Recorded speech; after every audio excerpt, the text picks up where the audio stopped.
Haleluya, puji Tuhan. Selamat pagi Bapak Ibu, saudara-saudara yang dikasihi Tuhan. Kembali kita akan mendengarkan firman Tuhan pada pagi hari ini. Dan firman Tuhan pada pagi hari ini saya berikan satu judul, yaitu Makmur. Mengenai makmur, kita harus tahu bahwa sejak mulanya Tuhan ingin manusia itu hidup makmur.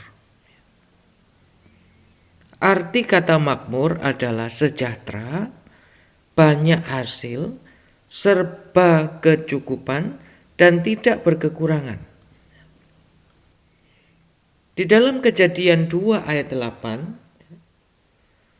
selanjutnya Tuhan Allah membuat taman di Eden di sebelah timur.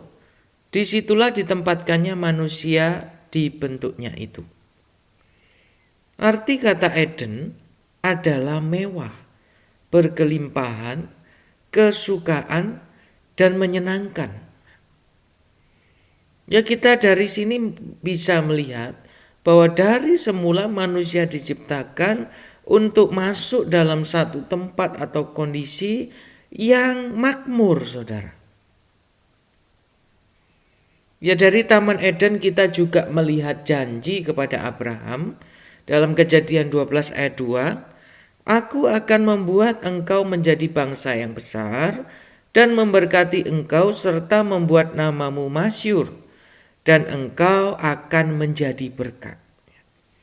Ya, kita juga melihat Ishak dalam Kejadian 26 ayat 13, dan orang itu Ishak menjadi kaya, bahkan kian lama kian kaya sehingga ia menjadi sangat kaya. Dan masih banyak lagi tokoh-tokoh Alkitab yang hidup dalam kemakmuran. Kita akan melihat ya bagaimana orang-orang tersebut, ya bagaimana kita bisa hidup dalam kemakmuran. Yang pertama yang harus kita ketahui adalah Tuhan adalah sumber berkat. Kejadian 26 ayat 12 sampai 13. Maka menaburlah Ishak di tanah itu, dan dalam tahun itu juga ia mendapat hasil 100 kali lipat, sebab ia diberkati Tuhan. Dan orang itu menjadi kaya, bahkan kian lama kian kaya, sehingga ia menjadi sangat kaya. Ya, seringkali kita berpikir bahwa dengan kemampuan kita, kepandaian kita, skill kita yang membuat kita makmur atau menjadi memiliki segalanya, berkelimpahan. Tetapi seperti peringatan Paulus kepada jemaat yang dilayani Timotius, dalam 1 Timotius 6 ayat 10, Paulus mengingatkan, karena akar segala kejahatan ialah cinta uang, sebab oleh memburu uanglah beberapa orang telah menyimpang dari iman dan menyiksa dirinya dengan berbagai-bagai duka. Dikatakan bahwa ada beberapa jemaat yang mengejar uang, ya, mengejar berkat, memburu uang sehingga menyiksa dirinya dengan berbagai duka. Mereka berpikir bahwa dengan usaha mereka, dengan bekerja tidak ada hentinya, ya, bahkan ada yang mengesampingkan ibadah, mereka akan makmur. Mereka berpikir demikian. Karena itu Paulus berkata kepada Timotius, ingatkan orang-orang seperti itu. Karena bukan dari kerja keras mereka, ya, bukan dari memburu uanglah mereka diberkati, tetapi dari Tuhanlah berkat tersebut. Ya, Mazmur 127 ayat 2 jelas katakan, sia-sialah kamu bangun pagi-pagi dan duduk-duduk sampai jauh malam dan makan roti yang diperoleh dengan susah payah. Sebab ia, Tuhan, memberikannya kepada yang dicintainya pada waktu tidur. Kalau kita perhatikan, penulis ayat ini adalah Raja Salomo. Raja yang terkenal kekayaannya dan hikmatnya yang luar biasa. Tetapi Raja Salomo, ya, bisa berkata, bukan dengan kepintaranku, bukan dengan kerja kerasku, aku mendapat berkat dan kemakmuran, tetapi Tuhanlah yang memberkatiku bahkan pada waktu aku tidur. Jadi hal pertama yang harus kita tanamkan dalam hati dan pikiran kita, ya sumber berkat itu adalah Tuhan sendiri. Karena itu kita mau cari, ya Tuhan, mau mendekat kepada Tuhan yang adalah sumber berkat kita.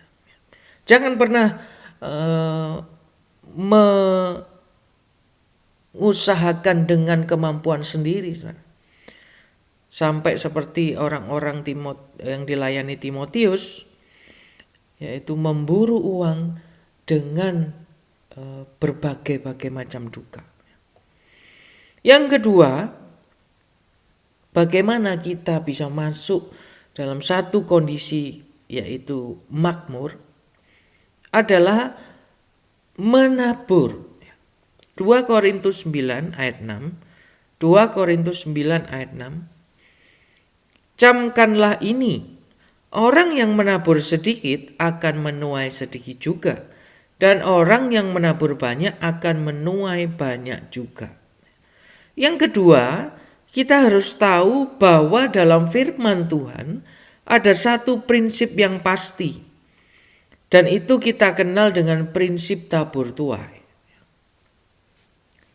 Rasul Paulus menuliskannya dengan jelas, bahwa prinsipnya orang yang menabur sedikit akan menuai sedikit, dan yang menabur banyak pasti menuai banyak.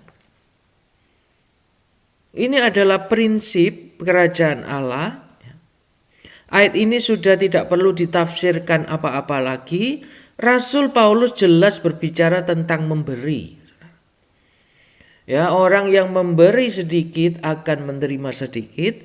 Orang yang memberi banyak akan menerima banyak. Ini satu prinsip yang kita tidak bisa lawan. Di ayat selanjutnya, 2 Korintus 9 ayat 7, ya, kita melihat bahwa menabur atau memberi itu ada caranya. Ya. Memberi dengan rela hati dan jangan terpaksa. Hendaklah masing-masing memberikan menurut kerelaan hatinya, jangan dengan sedih hati atau karena paksaan. Ya, di ayat selanjutnya dikatakan, sebab Allah mengasihi orang yang memberi dengan sukacita. Ya, jadi saat kita memberi juga kita harus memiliki sikap hati yang benar. Ya, yaitu dengan tidak terpaksa, harus rela hati, ya, dengan tulus, ya, tidak ada maksud apa-apa. Dan dikatakan Allah mengasihi orang yang memberi dengan sukacita. Di ayat selanjutnya, ya, 2 Korintus 9 ayat 8 dikatakan, dan Allah sanggup melimpahkan segala kasih karunia kepadamu, supaya kamu senantiasa berkecukupan di dalam segala sesuatu, dan malah berkelebihan di dalam pelbagai kebajikan.